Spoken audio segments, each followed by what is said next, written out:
Yeah, it's been a journey for sure. I started and ended my cohort way back at the end of the year. Actually, was blessed to have two offers. One that came into beginning of 2025, but it required me to move, and the logistics didn't quite work for my family. So that offer I had to turn down.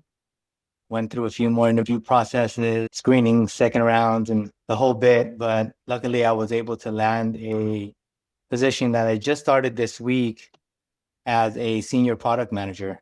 And it's been really exciting. It's took a lot of patience, right? And I'm sure many of you are feeling the same way right now. There's maybe times of doubt, maybe when you second guess yourself, but I would just say stay with the course, listen to your mentors, keep showing up to these practices, practice your responses, really understand your experience, but you can share your experience and verbalize it really well. But it was a journey, but it was definitely worth it. And yeah, excited. So, Yeah, so I wrapped up the program here. What was that March? Seems like ages ago, March, but I think for me, it helps. I'm a teacher by that was the profession I had as I have two offers now. So kind of going through that process and figuring that out now. But lean into your mentors, as Michelle said, and Pabitra, I've leaned into her. I've leaned into a lot of the different people. Lean into them. They're a resource, but understand they're not going to do the work for you. They're there to help you. They're not there to do it for you. I think that's one thing as like a teacher that I understand pretty well is like I'm there to help the kids, but I'm not there to do it for them. So you are going to get out what you put in. And I think a lot of people in my court, especially, it's it's tough. Like I got rejected a lot, and putting your ego aside can be a hard thing to do. Just I turn it in. I talked to Pavitra, and it's like I turn it into they don't deserve me. Like if they don't see all that I have to offer, then this isn't the place I'm meant to be, and that's okay. But this is all a learning experience. So every opportunity you have to interview is an opportunity for you to mess up, but learn from that. Right. So there was times that I had phone screenings or I got in the first round, even second round, where it was like they asked me a couple questions and I just fumbled through it. And then they turn around pretty quickly and go, we're gonna go a different direction. It's like fair enough. I probably would have done the same thing, but then you take that question, it's like, okay, how can I work on refining this answer? How can I have an idea of how to prepare better for this next time? And also understand like utilize LinkedIn is how I ended up finding all of them. But they talked about in some of the videos in Agile Academy, like reaching out to the recruiters because that makes you stand out. Do that. So if you just do the easy apply or just quick applications, there's a chance that they reach out. But I had a lot more of a success rate when I reached out to them. It takes a little bit more time, it takes more digging, but it shows them, I feel like in my mind, it showed them like you're willing to go that extra step. And if you're willing to do the extra step just to get that interview, you're going to do that extra step in the job. Like you aren't leaving any of the stones unturned. I'm fortunate, like once things got rolling, once you get the momentum, I feel like it's over. Like once you start getting that confidence built up, because now talking to Pabitra, it's like, how do I kind of leverage both opportunities back and forth and figure out like how can I really get the best for my situation? And yeah, understand it's going to be a lot of failure, but that's a part of it. And if you just stay consistent and you're persistent with it, it will work out. But you got to also believe in yourself and understand when you come with everything that you have to offer, if you've prepared yourself, they need to sell themselves to you too. And so I think that's where the situation came to is walk in with confidence, or if it's not in person, I'd one in person, I went up to the cities, but the other one in Zoom, it's be confident. Trust in your preparation because they will see that if you're prepared or if you are not. And I know I kind of went all over the place there. I apologize, but I'm pretty excited because it's all been happening fast. So I also like I had friends and connections in some of those places, and it's like, how do I leverage that too? Obviously it needs to be the right people, but I know like with one of them, actually both of them, I got turned in the direction of those two companies. Turnberry's one in the cities, but it's in a number of locations. And that was from a friend that went through this same program. And he said, hey, there's this recruiter you should really reach out to because she and I have had connections in the past. I never actually like went anywhere with that. I went a different route, but we've maintained a relationship through the years that I've been doing this stuff. And I think that would be a really good route or avenue for you to go.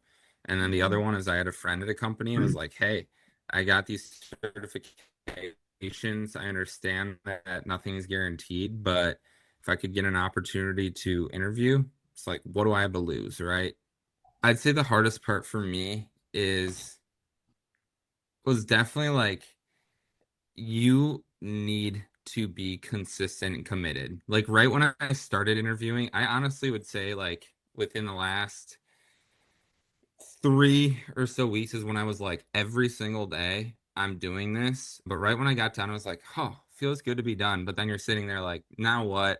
And I kind of expected like the VA is just gonna kind of do this for me.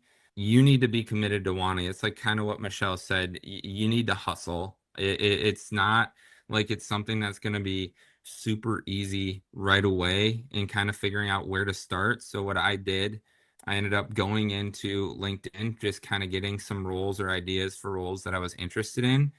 And then I had a spreadsheet that basically like I kept track and kept things organized for it was like, okay, I'm going to this company that's offering this role. Here's the recruiter.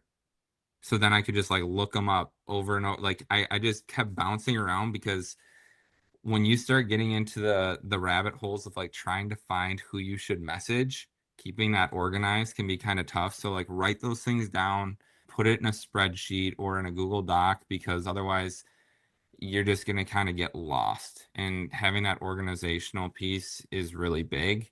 And then not knowing what you don't know. I know they said probably same thing for I would guess a lot of you. I don't want to make that assumption, but I'm a teacher. I don't have a tech background. I learned a lot in the cohort, but as they also said, it was kind of a mess at times. We made it through and it was great, but you don't know what you don't know when they ask you those questions. And so I had to sometimes like be brutally honest. Did it always go well? No, but it's like I can't answer that. Like I don't know what you're talking about. I'm gonna be honest. I can't fake my way through it. I have no idea. And that can be really hard to swallow, but it again is just a piece of the process. And it's like Michelle said, some people are like, oh, they don't want me, they don't want me. You gotta have confidence in yourself because if you're going in with that attitude, it's like I'm just trying to sell myself to them. They can see it. They also have to sell themselves to you. Do they deserve to have you on their team? That's kind of how I tried to look at it is if it didn't work out, I'm not meant to be here and this isn't how it was deserved. Balance, like knowing this is going to be a lot of work. And sometimes it's like I'm working through my lunch and I'm eating as I'm on LinkedIn doing this stuff because I am working a full-time job. Like I was teaching and I still am. So the year's not quite done. But sometimes it's like my lunch is, I just want a break. I can't have that break. But what I also make sure I do is also keep the things that I value a lot. Like I'm a big into lifting or working out. I'm going to make sure that is something I do in my day because then it's like I get this one thing and then I'm back to the grind, but at least I got that one thing that I really needed just to like not think about anything. Phone on do not disturb lets me refocus myself, ground myself, and then back at it once I get back.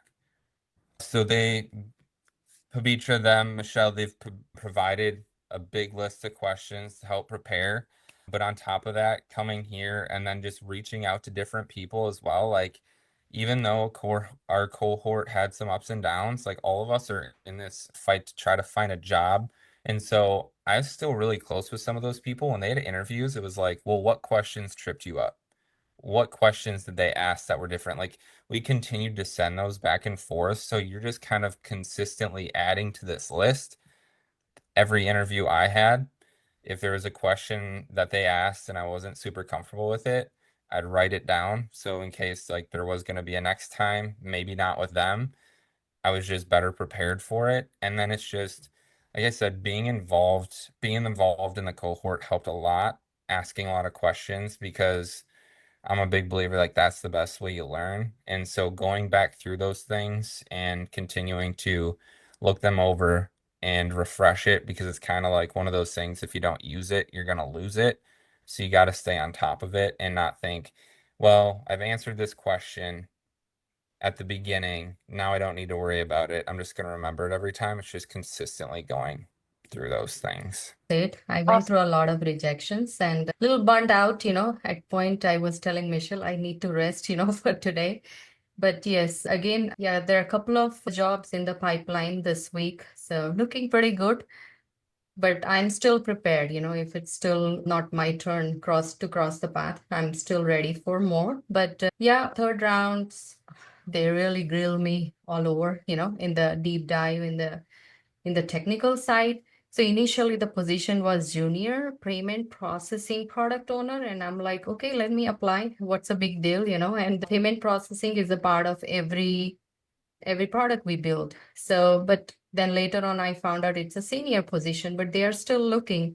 So I have been working with Vivek because he comes from a fintech, and Harshit helped me quite a bit with the fintech to deep down on a backend logic. And well, I would say those of you don't get freaked out if I talk about backend logic, but I also don't come from a technical background, so I got freaked out at one point of time, but now no, I understand a lot of those things. And yeah, it's looking pretty good, but I'm still going for a couple more interviews, so I have more options on my hand, and I will give you good news pretty soon. So when I first started a couple of years ago, I met Pavitra and Vivek through my cousin who had also gone through the cohort, and I owned a bakery. So totally opposite than what everyone's doing, I'm sure. So my cousin was at my house and started telling me about the program, and I remember thinking, I don't even know what you're talking about. Like, I'm like, I am so confused on what you're trying to tell me right now. And he was like, oh, it's really cool, whatever. And a couple months went by, and I just kind of blew it off. And then my dad went to where my cousin was living and was talking to him, and he's like, oh, you totally need to talk to him again. Like, he's doing great. And so I'm like, okay. Then I got on a call with Pavitra, and she kind of walked me through the program. I know the program's probably changed a little bit since I went through it, but no tech background, right? Like, I worked in healthcare for a while, and then the bakery, and kind of brought me to this, my first role.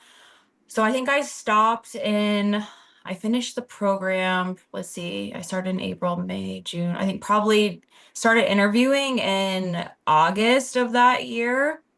And it was kind of challenging, like, not to sugarcoat it. Like, you're gonna apply for a lot of jobs, like, and you might get help with VAs, or you might just be applying on your own, and you might be like, okay, there's nothing happening for me right now. Like, you really have to stay very positive, and you have to be very patient and just trust the process, because I applied for a lot of jobs. Applied. In October, I did an interview. It was 3 rounds. I think the VA actually had gotten me that job, had applied for me. And I was a billable employee to Kroger, which some of you may know here in Colorado is King Soopers, but Kroger is a really, really big grocery chain, in case you didn't know that. So I worked there, had a team as a scrum master, and worked that job. IT is an industry, as you guys may know, not to be negative, but like, you could face a layoff. So like what Vivek was saying, and Pavitra knows my story too. So I worked at Kroger, and then I worked for several months, and I got laid off. So that kind of was a bummer, but again, stayed positive. I went back to the same company. They did find me because I was working for a company called CBTS, Cincinnati Bell Technology Solutions, out of Cincinnati. They came back to me and said, hey, like, we have another role. It was with Consumer Cellular this time. I worked for 2 weeks, guys, and got laid off again. 2 weeks. I was So- like, you've got to be kidding me. So yeah, that part was a little bit of a shocker. So then I had been laid off again. And this isn't to like scare you guys, because you have to realize like the market is always up and down. There are people who have kept their roles the entire time, no issues. Like to me, maybe there's just a black cloud. I don't know. So fast forward, I got hired by the same company. I went back to them for a third time. They came back to me and said, we have a different role as a project manager. Do you want to try it out? That was in October of 24. No, I'm sorry, January of 24. And it was new. Like project management is a little bit different. Some of you may know that, but people like to kind of combine it with the Scrum Master, and depends on what you're doing. I was kind of hybrid, Scrum Master, project manager, try to write some user stories, do some other things, story mapping, all that fun stuff. Having a heavy presence on LinkedIn, I think, is huge. I post almost every single day. So I wasn't always like that, I will tell you. And you do learn those things when you go through the cohort of like, you know, reach out to recruiters. So in the very beginning, I was doing that, like sending them messages if I could. I think there's like 1 month free that you can do of like their premium. So when I first got laid off, that was like in July of 23. And I will tell you guys, that was the same time that I had closed my store down, and my husband was helping me with my store. So we both pretty much lost our jobs at the same time. And I just so happened to like write some kind of LinkedIn post about it, and like 1 million people saw it. Like it went kind of like viral. So you're kind of like famous on LinkedIn now because of that post. I don't know. I don't think Huh. so. But I mean, people do like connect with you that way, right? Because everybody goes through layoffs. Everyone goes through hard times. Everyone's in different boats, different seasons of their life. So that's the thing, is like you feel like you're by yourself and you've done all these interviews. And I will tell you, my cousin Zach, like I said, he did the cohort. He told me about it. And I was telling Vivek, I think yesterday, Zach told me like you're gonna get your teeth kicked in a couple times. You know, you're going to go to interviews. They might ask you tough questions. You might not know how to answer them, but the only thing you can do is, so he told me that, and it's so true. Like, you know, they might ask you questions. You might just be like, I don't know the answer, but like, you're willing to learn. You know, you just have to make sure that you also ask great questions, I think, when you interview, because they'll ask you at the end, what questions do you have for me? Make sure you have a solid list of questions that you also want to ask. The third time I got hired by the same company, CBTS, in January of 24, that was new. That was a project manager role. And again, it's different. So I was like learning, trying to like figure out hands-on. Like I'm a hands-on learner, so like I can take and read a textbook, but like if I'm not hands-on, like doing something, I don't really retain it that well. So I really just tried my very best to just learn as much as I could. The company I was working for did tuition reimbursement, and I had not finished my degree. So if there's anyone out there who hasn't done their bachelor's degree, like I wouldn't necessarily worry about that, because I was able to get those roles without having a degree. And so I did finish my degree. I went kind of crazy in April of 24 and did like 70+% of my bachelor's degree in 10 months.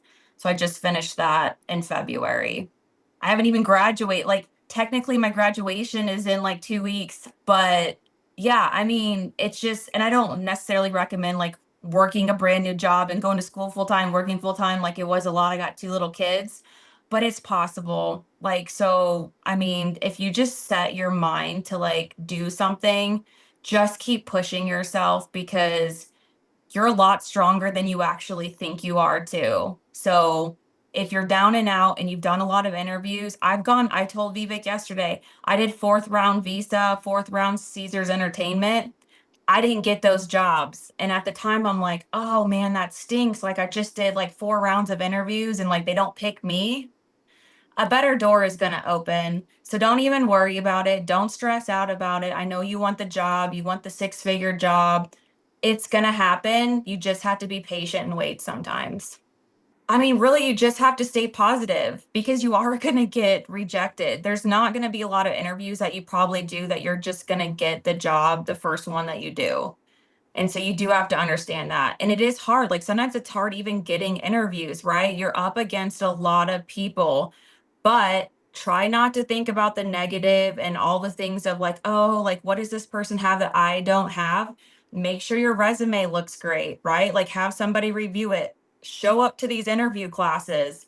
That's what I did. I went into the interview classes, went into a bunch of different rooms with different people each week and asked them to ask me hard questions, like just to kind of prep myself. Also, there's so many YouTube videos. I mean, you can throw something in a chat GPT and ask them to, what are really hard like PO questions that I could be asked. You just have to kind of think outside the box and use your resources that you have and don't give up. Like that's the thing I can tell you. Like I've got a wild story, not even just the things I've told you guys, but like Zach knows my story and maybe someday I can share it with everybody. But I mean, I've been down in the dumps plenty of times in my life, and it's just literally gotten better and better. So no matter what you're going through, keep pushing through. I promise you, you will get to where you need to be.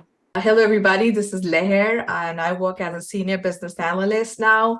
And I still can't believe that I am one, to be honest, because my journey started by talking to one fine day. I got Vivek's number and I dialed him. I mean, this is where I started from. And I'm literally talking to him and I'm telling myself that I don't think so if I can do that. And Vivek gave me that confidence. Yes, you can. And I'm like, okay, I will give it a shot because I had a gap of 7 years. I'm not a college graduate. And honestly, I worked in the past way long back. And then I went into a lot of, got married, had a kid and all of that. And then I moved to the US and from Delhi, from India, and a lot changed for me. So pretty much working full time or working for any organization and being like in professional career and above all tech was never in my dictionary. And I never believed I'm going to be in tech ever in my life. And my husband really told me when I spoke to Vivek and he gave me the confidence, he said, yes, you can get a job. You should try this out. And I was like, I told my husband that, and he goes like, you can't even operate a mobile phone of yours properly. You should think about that. And I was literally taken aback, and I took it as a challenge for myself. And also I wanted to make sure that I prove him wrong first. And secondly, I wanted to excel in my career in some way, because I've always been a person, if I get into something, I really want to do it nicely. And I want to reach somewhere. I want to achieve something better out of that. And that feeling was so much instilled in me, and the hunger to have something more concrete and constructive in my life. And with Vivek, Michelle, Pavitra, how much I've eaten their heads, called them numerous times, questions, and lots of suggestions.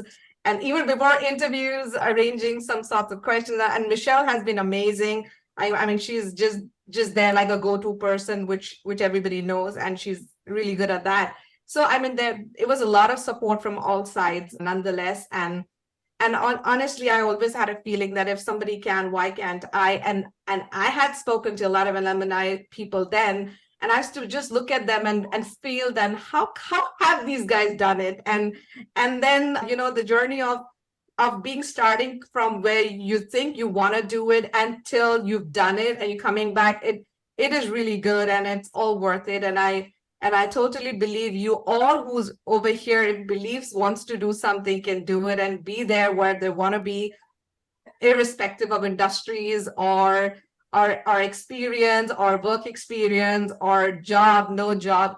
It just has no relevance to all of this, what you want to do. And I think you're at the right place and the right guidance and support. And I think you all can do it. And this is what I want to say that to you guys. Hi, I am Yari Sampson, and I just wanted to talk a little bit about how much I love Agile Academy. I have background in project management. A lot of my background really was in the nonprofit sector.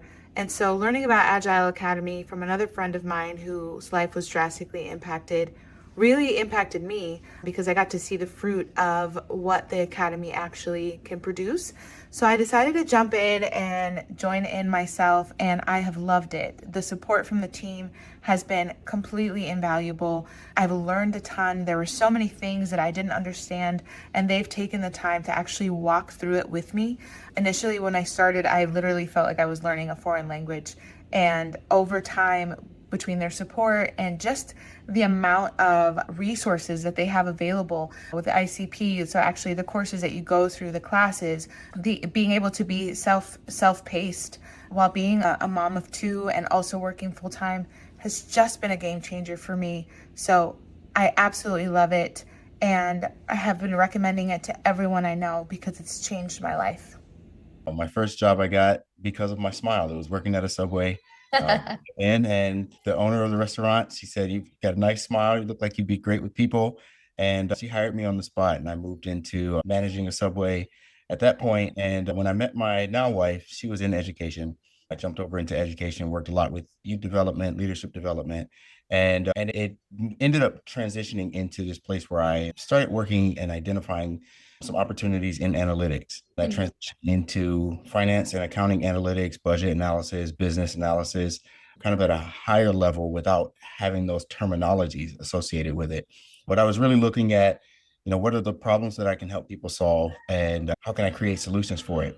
And then ended up coming around to being introduced to Vivek and the Agile Academy, and my life's been, I would say a great way to describe it is the things that I had done that were stellar in the past. I finally had a way to be able to communicate those and then package them in a way that really put my best foot forward. Practically, there's a lot of skills that are communicated and passed on from the people that have experience working in agile environments as BAs, as POs, as Scrum Masters.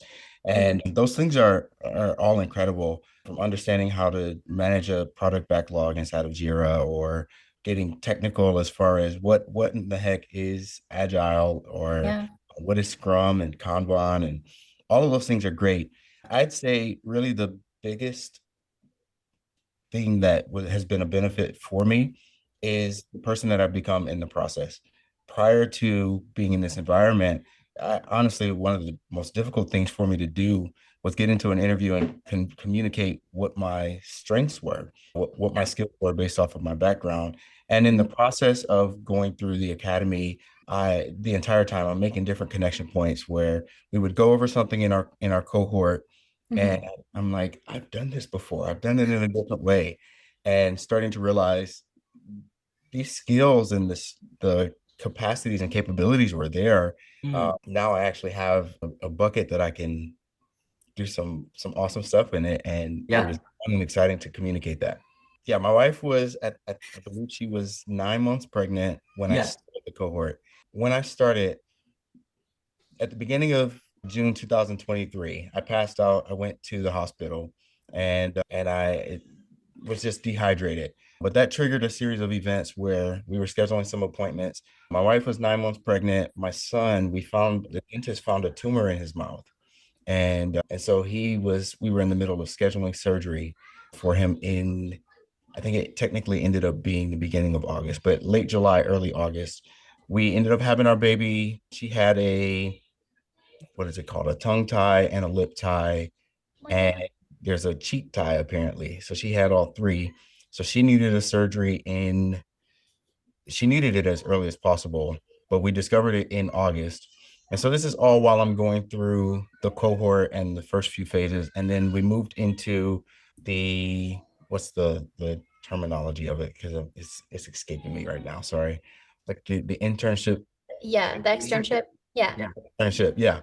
And all the while in there, we're scheduling appointments. My son's surgery was successful, non-cancerous tumor, but they were able to remove 95% of it. But while I'm going through the externship, we got news that 50% of it had grown back. So we began the process of scheduling a second surgery. And this is while I'm probably coming to the end of interviews at that point. The end of the externship and starting interviews. And so by day, I'm working full time. I'm doing DoorDash in between getting off of work. I'm listening to some of the content that you guys provided, while I'm door dashing and, pausing when I stop at McDonald's and I pick up somebody's order and I, start it over again and, rewind 15 seconds. And so it's this grind and this thing of like the pathway to be able to get out of the situation that I've been in, especially, financially, being able to break into tech world and earn a higher salary. I was always aware that it took doing something more than what I had done in the past. And so it was just then becoming very intentional of, yeah, life is crazy, it's chaotic. That part doesn't go away. What's in my control that I can, so that I can put myself in a position to when the door does open up or when the opportunity does show up, I'm prepared. So it was, starting to interview, it was, getting rejection emails, and some of that stuff is normal. You can't get away from it. And it's this fight for, how do I keep my mindset and mentality in a place that's positive, that's hopeful, and really that I would say very practically keeps me putting in the next application rather than getting so discouraged to where I'm like, all right, just forget it. And I remember I threw my hands up one time and I was like, I don't know if I'm gonna do anymore. And I actually got a call from Michelle that same day. No joke. She called the same day. She's like, just wanted to hear. I'm sorry, Melissa. Same day. She's like, just wanted to hear how it was going. This has been a time where it's been just a difficult season for people across the board putting in applications. But you can set yourself up for the coming month based off of the work that you do today. And that was the reminder that I needed. And sure enough, that's what I did. I ended up getting the job the next month. Yeah, and it's been incredible. It does the same thing for me still. I'll say that. Yeah. Because in the middle of it, I don't realize how much I'm overcoming. This is probably really valuable for the people that like whoever, if somebody listens to this or we'll bring it in. But my focus was, this is the pathway to a better situation. So I can deal with today. I can deal with this moment. I can't think about tomorrow. I guess it's way too far ahead of me. But for today, what can I do so that I go to sleep knowing that I won today? And that ended up really being the way that I approached it. It was literally day by day. Yeah. Whether it was through the cohort, whether it was through the externship, whether it was through the interviewing process. It was, what can I do today? What's in my control today? And how do I do well with what's in my control? So I'll say this, there were a few opportunities that came up where I was like one of the last two people in consideration. And each one I was like, this would be great. It was one in education, backgrounds in education. There was one in a few different areas. I landed in a place that's working in aviation, and it's so far off my resume, but I worked in the airport for a couple years and never thought that there would be a connection, like a way to do, the tech agile type of work related to anything airport related. And that's exactly where I am. And it's been a lot of fun. The most rewarding part of it is because I went through the cohort. I went through as a product owner, and I was looking for product owner roles. This one, I was not going to take it because it was a business analyst role, and something in my pride was like, no, I went through as a product owner. Like I want. And come to find out, it's a hybrid somehow of business analyst, product owner. And then I was talking with them actually today. There's a team that's going to need a scrum master. So I'm going to end up filling in all the roles. But because I went through the cohort, just looking at how can I learn as much as possible, I'm actually prepared to fill each one of those roles and do so effectively. So you guys do a great job of providing all of the practical things that are needed for somebody to come in and really not just thrive, but excel. The shift, without getting into any specific numbers, because that's going to vary for everybody. But what I was making before to what I'm making now, my salary's increased by about 2.5 times what I was making before. And I would have been fine just with it doubling. I would have been more than fine with just that. But my mind's been blown, and I had no idea that there was, so much opportunity out there and available. And I can't say it enough. You guys do such a great job of equipping us to stand out in the marketplace. I think one of the most important skills for me specifically in this role, and what I've been able to identify, is being able to connect with people and help them understand what their needs are on one end. And then on the other end, becoming very familiar with navigating Jira, navigating, if you're a product owner, creating user stories, your product owner, business analyst, creating user stories, Jira, and I'll share it. I don't know if this is going to make it into anything, but Azure DevOps is as well a very, very big thing. So if there's a way to incorporate some awareness of that, that'd be really helpful as well. But yeah, really being able to define requirements and then navigating Jira has been probably the two most important things for me. Good. Yeah, I love being able to give back. I think that's the measure of how much you're impacted by anything is, when you turn around and you want to give back the same way that you've been impacted. That's huge. So I really appreciate you putting together the system. You're impacting a lot of people in a great way. And I'm sure the people that get to hear this are going to be in that same position really soon.